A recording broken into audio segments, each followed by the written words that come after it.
What is up, guys? Welcome back to the channel. Thank you for joining us and thank you for supporting me throughout this whole build. Today, as the title said, we are going to go through exactly what the BMW cost to build and to get it to where it is today.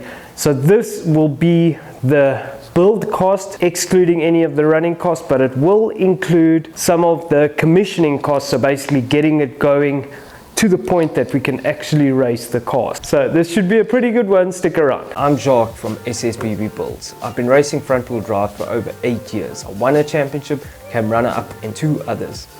I'm building this BMW to find out what it's like to be involved with rear-wheel drive cars and the classic BMW heritage. Join me on this discovery as I share my passion.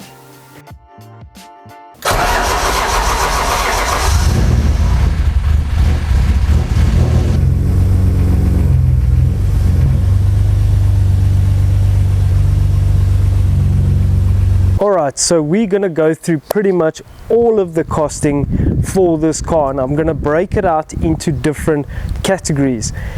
When we talk about costing in project management terms, we talk about CapEx, capital expenditure. That is how your budget is set up based on how you plan to spend the money for the project. Remember that term, CapEx, because we're going to come to that later, but let's start.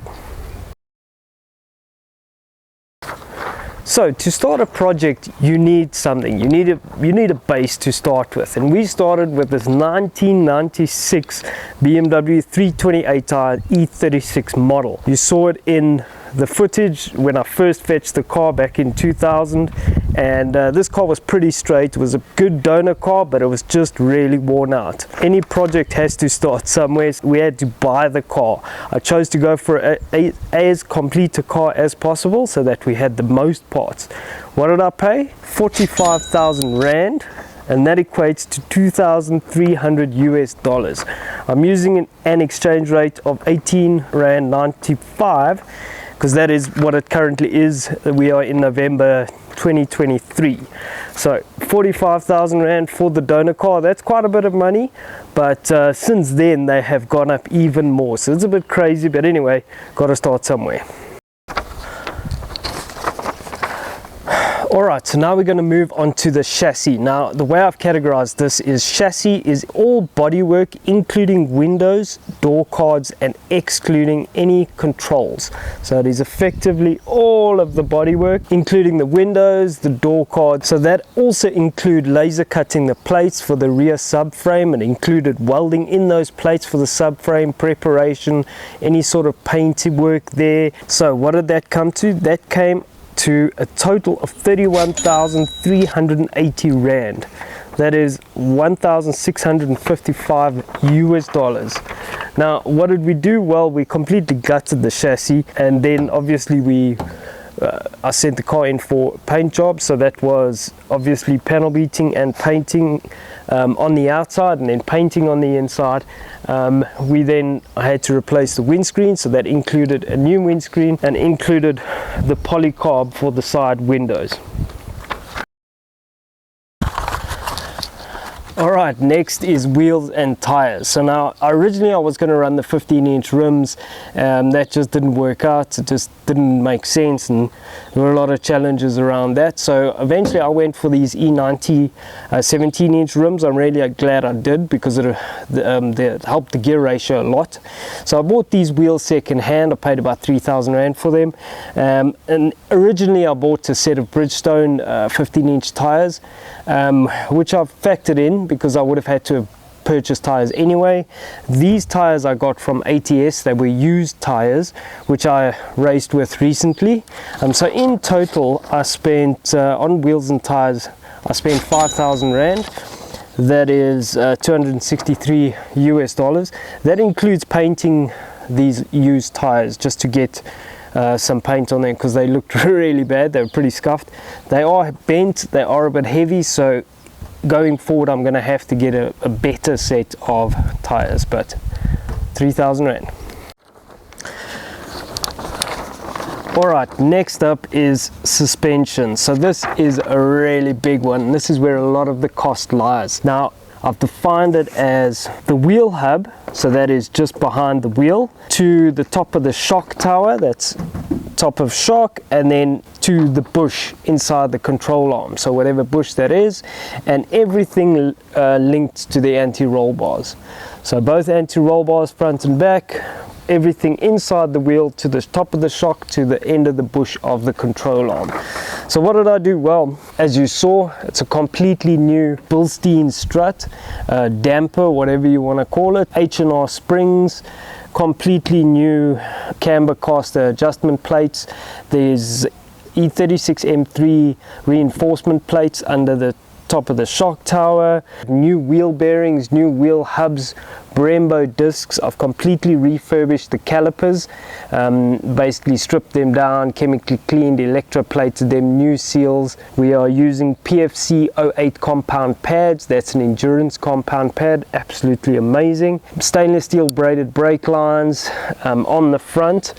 I am using aluminium eccentric bush on the back of the control arm, new control arms, pretty much the same deal on the rear, new bearings, new dampers, Bilstein dampers on the back, H&R springs. I've machined up special retainers, spring locators to fit on the back, discs, new brake pads, new bearings, new hubs, everything. We battled to get the side shafts out of here, so had to have that heated up and pressed out, and all of that was quite a process. Then we've got new bearings into the rear upright, polyurethane bushes all round, polyurethane bushes on the rear subframe, and then aluminium bushes on the diff.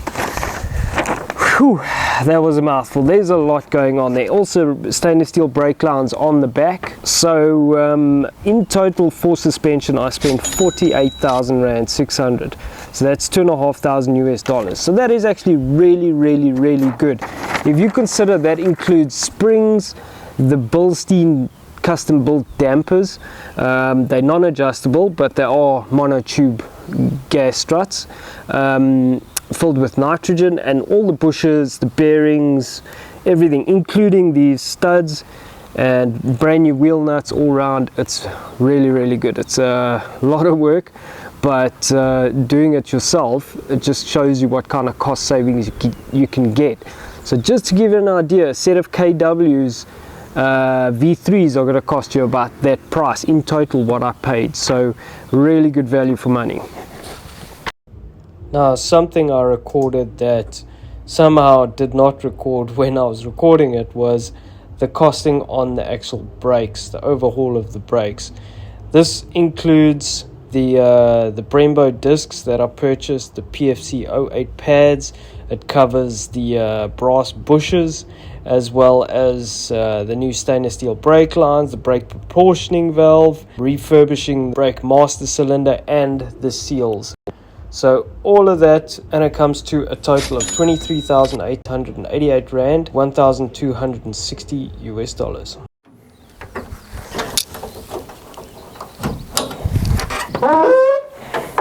Okay, so next up is the engine mechanical system. So this is everything from the intake to the exhaust. This includes the clutch and flywheel, as well as all the accessories on the front. So there's actually too much to go through in terms of this motor. So I'm going to do a separate episode just focused on the engine of this car, but in summary, this is the M52 B28 that came out of this car. It has been completely rebuilt. It now has an M54 B30 crank, so that's a 330R crank.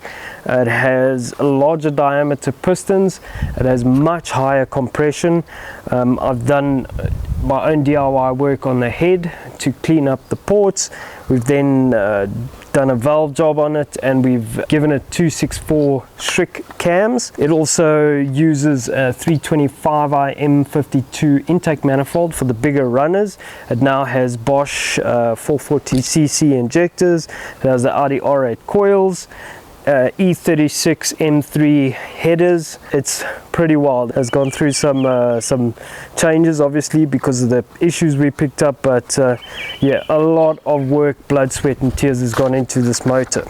So in total, It was a big one, and I really didn't expect to spend this much on the engine, but in total, as you see it, drum roll please, the total cost of this engine, 77,164 Rand.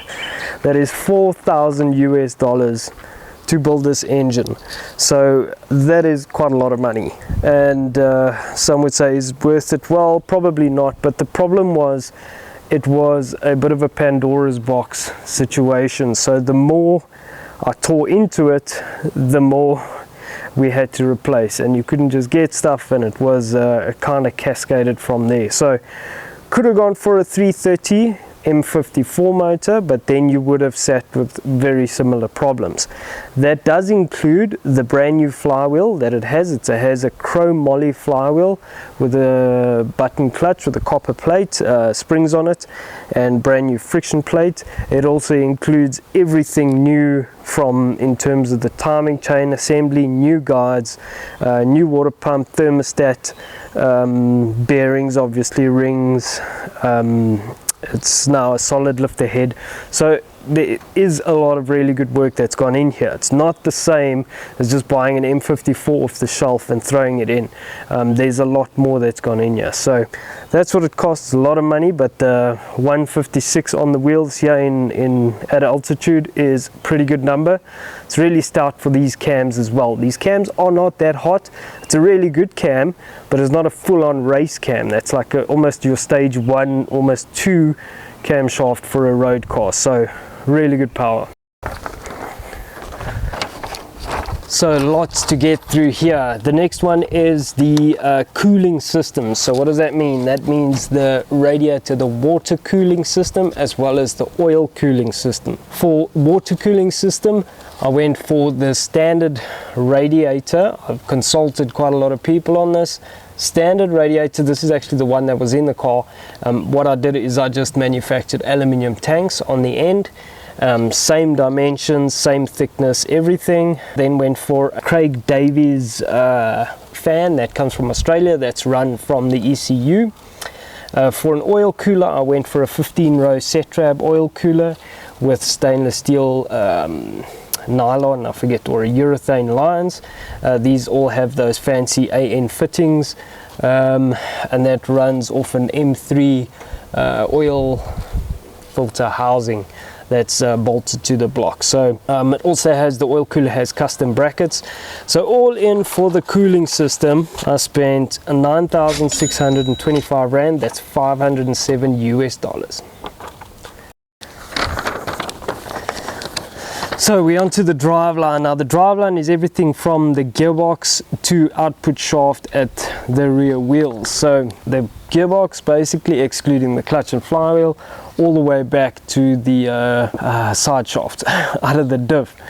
So the gearbox, I had the gearbox rebuilt by a supplier who I'm not going to mention. They absolutely milked me. I was under pressure with a timeline, so I got ripped on that one. The gearbox then proceeded to have a leak, so that was the input shaft in the gearbox. They replaced that seal. I think it still has a leak, but for the diff, I bought a limited slip diff from an E39 5 series, and then had it rebuilt with a different ring gear, so final drive basically. So the original diff ratio in this car is a 2.9. It's now been changed to 3.6. That works well for a short circuit with 17s, perfect for this car. And then there were a few other ancillaries, one of the rubber bushes, the couplings and the center bearing, etc. So all in, I spent 13,800 Rand, that's $728 on the driveline. So that's rebuilding the gearbox, rebuilding the diff, and all of that good stuff. So mechanical controls is everything: steering wheel, steering rack, gear linkage, clutch pedal, accelerator cable, excluding the brake pedal. So for the steering wheel, I purchased a different steering wheel, obviously a Momo steering wheel. We've got the hub, the steering hub. I had the steering rack rebuilt, What else is there? The gear linkage. It's got a custom gear lever which was manufactured here in South Africa from a guy in Cape Town. The clutch pedal, the clutch slave cylinder was rebuilt. Accelerator pedal, I bought some bushers for the accelerator pedal. I had the original accelerator cable remanufactured, which was a complete disaster because they got the length completely wrong. I don't know how they did that. Not very good at what they do, so I bought another one. That's it. So in total, just on controls, I spent 7,100 Rand, $378.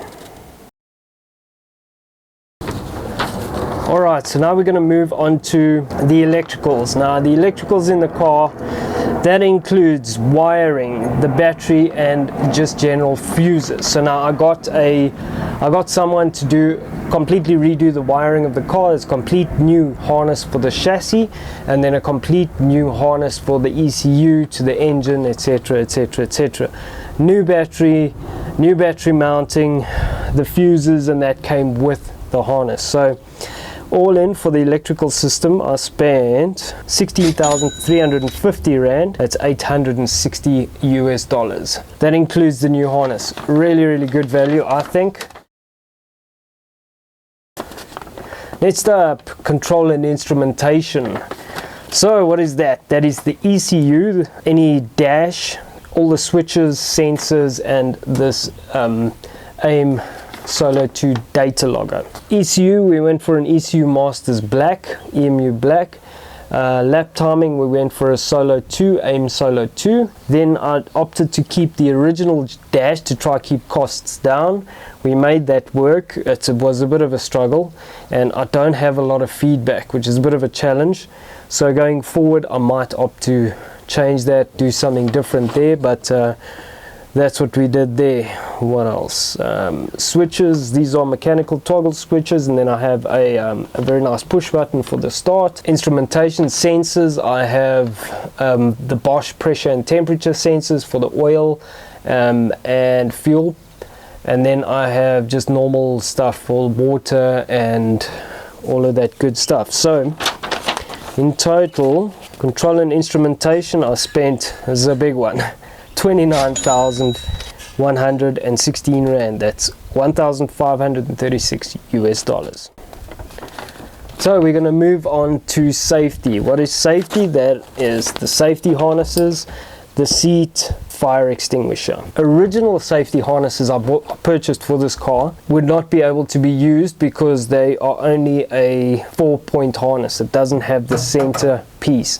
So luckily 5-Star Racing helped me with this seat as well as these ATS belts, which is fantastic. So the belts I've priced into this, but the seat I have not, so just take that into account. Seats are super expensive, and then the fire extinguisher I've taken into account. So all in all, for safety, 4,750 Rand. That's 250 US dollars.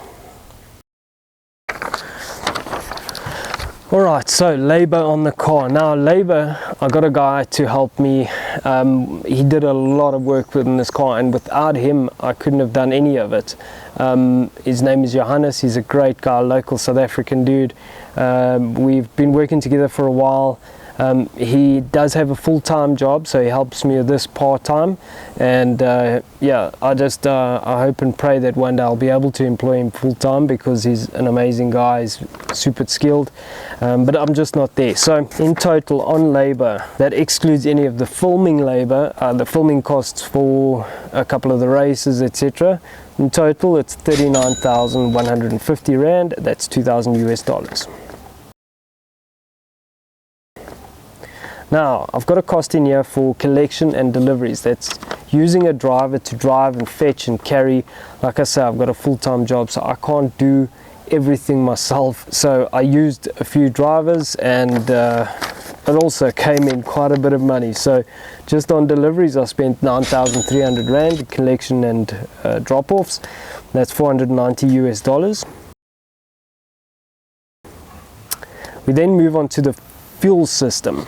So the fuel system is fuel tank to fuel rail. So now I have an episode where I explain exactly what I did in terms of the fuel system for this car, but ultimately, in summary, it's a surge tank system in the back. I have two fuel pumps, one left, one right, with two non-return valves. They go to a T, they pump to the fuel rail. There's also a sensor here to measure the fuel pressure and the fuel temp, and that's it. And then obviously the injectors. So in total for the fuel system, it's all new pumps as well. Fuel system was quite expensive, also 10,000 Rand, 527 US dollars. Then I've got a category for fasteners. This is bolts, nuts, washers, etc. All of the random fasteners. It came to about 1,500 Rand, not a lot of money, 60 plus odd dollars. So I then also have a cost for the branding of the car. That includes the all the sticker work, the 5-star logos. A lot of the stickers have been added afterwards. That is pretty much for the BMW race series, but if you go back and watch the video of when I collected it from Ink Monkey, they did all the work. Massive shout out to Ink Monkey. You'll see exactly what was done. So in total for the stickers, now remember that when we painted the car, we painted it a two-tone of white and blue. So the blue is a paint, it's not a wrap. So the sticker work, that includes this red stripe, some white fading here, the optical vision, the number board, 5-star. Ink Monkey did the work. That includes rendering and design and this number board inside. That's a total of 6,100 Rand. That's 321 US dollars. Now commissioning of the car. Now what is commissioning? Basically, that's when you finish the project and you are doing your trial testing. So basically getting it running, making sure it's operational, so that when you hand it over, or when it is finished in terms of its construction, it's done, it's ready to go. So basically get in, turn the key, you can go and race the car.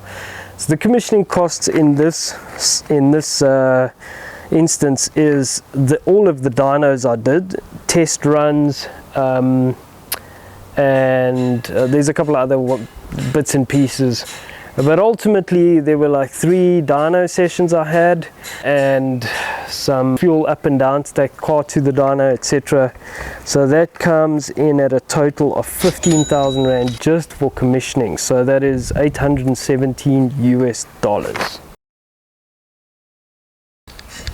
So what does the total come to? What does this thing actually cost to build? From nothing to what you see here. Well, prepare yourself. In total, drum roll please, excluding the purchase of the car, 348,000 Rand.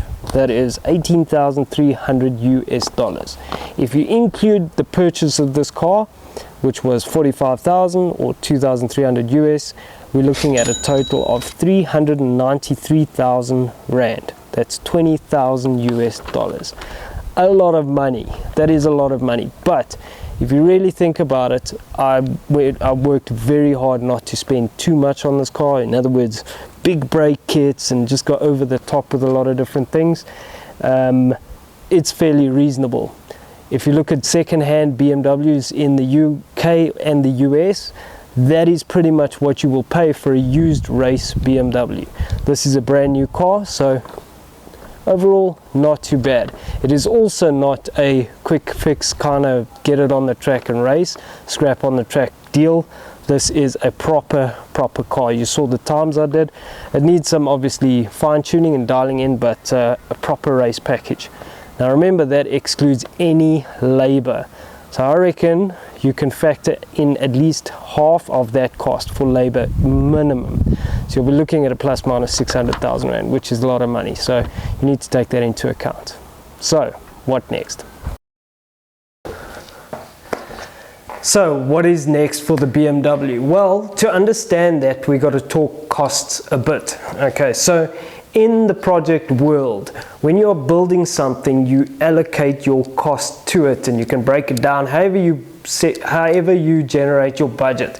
That is how much it's going to cost to actually build whatever you're building. Now that cost in the project environment is referred to as your capex. It's your capital expenditure. So now when the project is finished and it moves from its project environment, so a project is defined as a goal which has a start and a finish, a start, a middle and an end. It also has a specific timeline as well as a specific cost. So once the project is complete, you've commissioned the project, it then moves into its operational phase. Now you get different money that is assigned to it, and that's the two are separate. So in your construction or in your project phase, you'll have your capital expenditure. When you move into operations, you then have something called your OPEX, that is your operational expenditure. Now why is this important? Well, we need to start driving this car and racing this car and developing it further. So that's where the OPEX will come in. Now, because I'm a privately run small YouTube channel, I got funding from 5-Star Racing to assist with the build of this car. Now, to run the car is a completely different cost. Now, I've done the costing to run this car in 2024. So to do that, I've started something called a Go Get Funding campaign. Now, that is very similar to a GoFundMe page, but GoFundMe was not really applicable in South Africa, so Go Get Funding is. Now what I've done is I've split the total cost to run this car for 2024 into 10 different milestones. That's one for each race. The first race is in January. It's the Passion for Speed Festival. To do that, there's quite a lot of optimization I need to do on the car. But if you're keen on supporting me in any way, please go and have a look. The link will be in the description. I've set it all up. Donations, you can make a donation there. It's linked to my PayPal account, which then I get from there. And yeah, you can help from there. Now you'll notice I have a cap, which I'm wearing. I have been battling with generating a website for the longest time, probably over a year already.